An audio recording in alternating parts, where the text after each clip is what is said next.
மீது அடி வைத்து அழகான நடை வைத்து விளையாட ஓடிவா முருகா,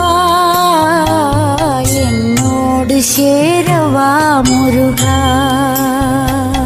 உன்னோடு சாய்ந்தாட உடலிங்கு தள்ளாட உயிர் மெல்ல ஏங்குதே குமரா, உன்னை காணும் ஆசைத்தான் குறைவா.